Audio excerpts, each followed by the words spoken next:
빛의 성도님들 안녕하세요. 벌써 2월, 2월이 시작이 되었는데 정말 시간이 빠르게 흐르는 것 같아요.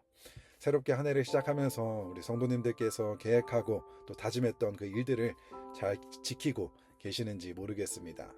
무엇보다도 올 한 해 우리 모두가 말씀을 통하여서 하나님을 더 깊이 만나고 경험하는 한 해가 될 수 있었으면 좋겠는데요. 새롭게 시작하는 2월 한 달도 하나님의 말씀과 동행하는 우리 모두가 될 수 있었으면 좋겠습니다. 자, 기도로 오늘 비탐성 시작하도록 하겠습니다. 하나님 감사합니다. 저희에게 새로운 한 주를 허락하여 주시고 또 말씀으로 이 한 주를 또 살아갈 수 있게 하여 주시니 감사를 드립니다. 주님을 가까이 하는 것이 우리에게 가장 큰 복이기에 말씀을 통해 주님을 더 가까이 하기 원합니다. 말씀 가운데 하나님의 마음을 깨닫게 하여 주시고 그 말씀에 기꺼이 순종하는 주님의 아들 딸들 다 될 수 있도록 주님 은혜를 베풀어 주옵소서. 감사를 드리며 예수님의 이름으로 기도했습니다. 아멘. 네, 이번 한 주는 저희가 에베소서 4장의 말씀을 함께 공부해 보려고 하는데요. 오늘은 에베소서 4장 1절에서 3절까지의 말씀을 함께 공부해 보도록 하겠습니다. 먼저 여러분들이 가지고 계신 노트 왼편으로 오셔서 이 세 구절의 말씀을 필사하시고 또 필사를 마치신 분들은 개인적으로 이 말씀을 묵상하시고 공부해보는 시간을 가져보도록 하겠습니다.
네, 개인 묵상을 마치신 분들은 노트 오른편으로 오셔서 몇 가지 질문을 가지고 오늘의 본문의 말씀을 더 깊이 공부해보는 시간을 가져보도록 하겠습니다.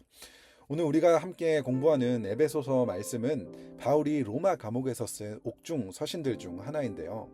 오늘 본문을 보게 되면 그러므로라는 접속사로 시작이 됩니다. 에베소서는 크게 전반부와 후반부로 나뉘게 되는데 전반부인 1장에서 3장까지는 교리적인 부분이라고 할 수 있는 신학적 가르침을 주고 있습니다. 하나님께서 예수 그리스도 안에서 이루신 구원의 계획에 대해서 설명해주고 우리가 어떻게 하나님의 은혜로 구원을 받았는지를 설명해주고 있습니다.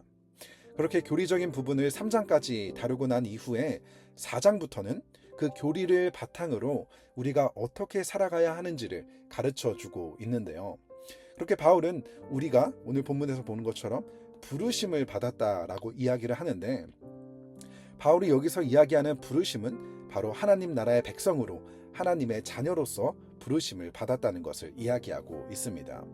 그리고 이어서 바울은 우리가 그 부르심에 합당한 삶을 살아야 한다라고 이야기를 하는데요.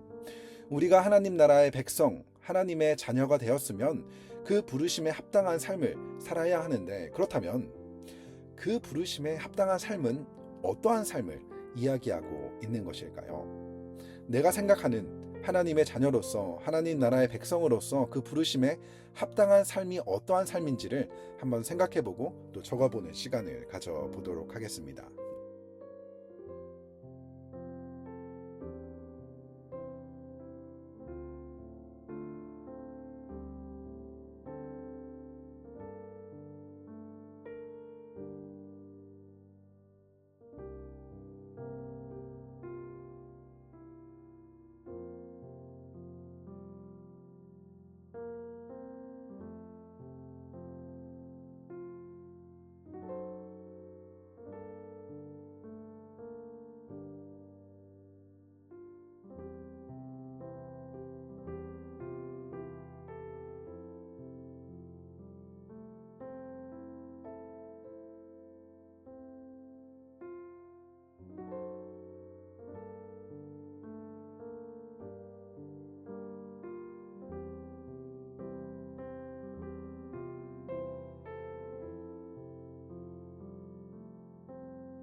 하나님의 자녀로 하나님 나라의 백성으로 부름을 받은 우리는 어떠한 삶을 살아야 할까요?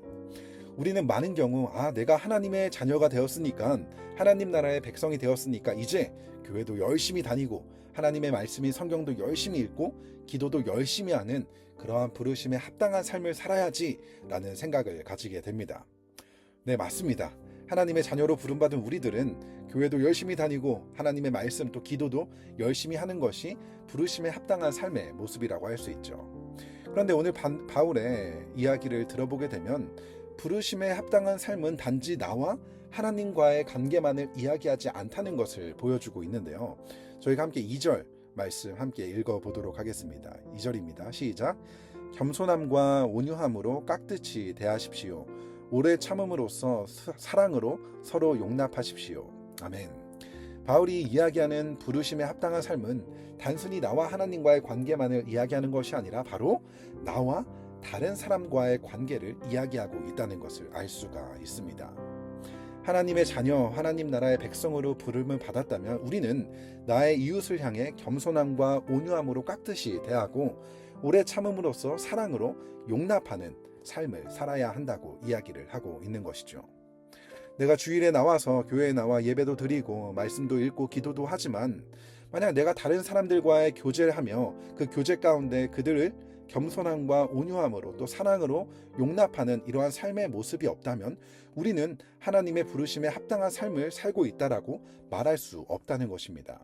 그리고 중요한 것은 이러한 부르심에 합당한 삶은 내가 원하면 하고 원하지 않으면 하지 않아도 되는 이러한 선택이 아니라 하나님의 자녀로서 백성으로 부름받은 우리 모두가 반드시 지키며 살아가야 하는 삶의 모습이라는 것입니다. 우리의 신앙생활은 단순히 나와 하나님과의 관계에만 머무는 것이 아니라 공동체 안에서 함께 살아가며 서로를 섬기고 사랑하는 삶의 모습이 반드시 포함되어 있다는 것입니다.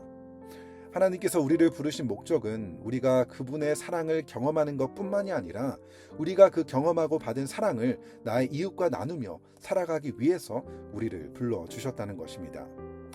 우리는 우리의 말과 행동이 하나님의 부르심에 합당한 삶을 살고 있는지, 우리의 삶 속에서 겸손함과 온유함을 나타내고 있는지, 다른 사람을 사랑으로 용납하며 오래 참는 이러한 삶의 모습이 있는지를 한번 점검해 볼 수 있었으면 좋겠습니다. 그리고 만약 그렇게 할 때 우리는 진정으로 하나님의 백성답게 자녀다운 삶을 살아갈 수 있게 된다는 것을 기억할 수 있었으면 좋겠습니다. 이어서 두 번째 질문은, 우리 빛의 교회 성도들은 하나가 될 수 있다라고 생각을 하고 있으신가요? 교회 안에는 여전히 나와 불편한 사람들도 분명히 있을 거고 나와 너무나 다른 사람들도 존재하게 될 텐데, 우리가 정말 하나가 될 수 있다라고 생각하는지, 그렇다면 왜 그렇게 생각하고 그렇지 않다라고 하면 왜 그럴 수 없는지를 한번 생각해보고 적어보는 시간을 가져보도록 하겠습니다.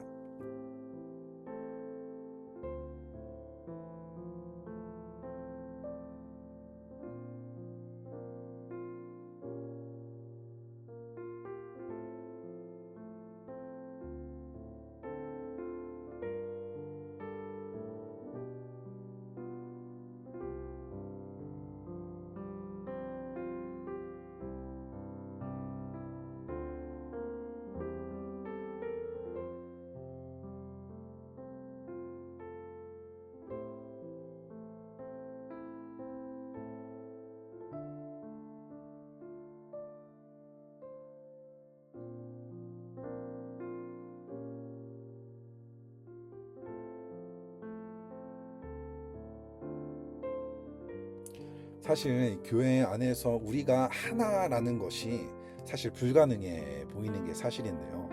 나와 전혀 다른 성격도 다르고 자라온 환경도 다른 우리가 어떻게 하나가 될 수 있을까요? 그런데 성경은 이미 우리가 하나가 되었다라고 선포를 하고 있는데요. 이것은 나의 감정이나 느낌으로 판단할 수 있는 것이 아니라 이미 성령님께서 이루신 일이라는 것을 본문은 이야기해주고 있는 것이죠. 사실 우리가 하나님의 자녀가 되었다는 것 자체도 사실 믿어지지가 않죠. 하지만 시간이 지나면서 하나님의 말씀을 통해 하나님을 깊이 이해하고 또 하나님의 말씀에 순종하는, 하나님과 동행하는 이 여정 속에서 우리가 하나님의 자녀구나 라는 사실이 믿어지게 되는 것처럼, 우리가 하나가 되었다라는 것은 우리를 하나 되게 해주신 그 사실을 우리가 믿음으로 받아들이고 서로를 정말 그렇게 겸손함과 온유함으로 대하게 될 때 우리 안에 하나됨이 점점 더 믿어질 수 있게 된다는 거예요. 이 말은 나의 노력으로 하나가 될 수 있다는 것이 아니라 이미 하나 되게 하신 그 믿음을 받아들이고 서로를 진심으로 한 가족 한 몸으로 바라보고 그렇게 대하게 될 때 우리의 하나됨을 힘써 지켜나가게 될 때 진정으로 우리의 하나됨을 경험할 수 있게 된다는 것입니다. 이미 우리를 하나 되게 하신 이 성령님의 도우심을 구하며 또 우리가 서로를 한 가족, 한 몸으로 바라보고 그렇게 대할 수 있는 하나됨을 힘써 지켜나갈 수 있는 우리 모두가 될 수 있었으면 좋겠습니다. 제가 기도로 오늘 비탐성 마치겠습니다. 하나님 감사합니다. 예수 그리스도를 통하여서 결코 하나가 될 수 없었던, 나누어졌던 우리를 하나로 불러주시니 감사를 드립니다. 성령님께서 하나 되게 하신 것을 성령님의 도우심으로 함께 힘써 이 하나됨을 지켜나아가는 우리 모두가 될 수 있도록 주님 은혜를 베풀어 주옵소서. 감사를 드리며 예수님의 이름으로 기도했습니다. 아멘.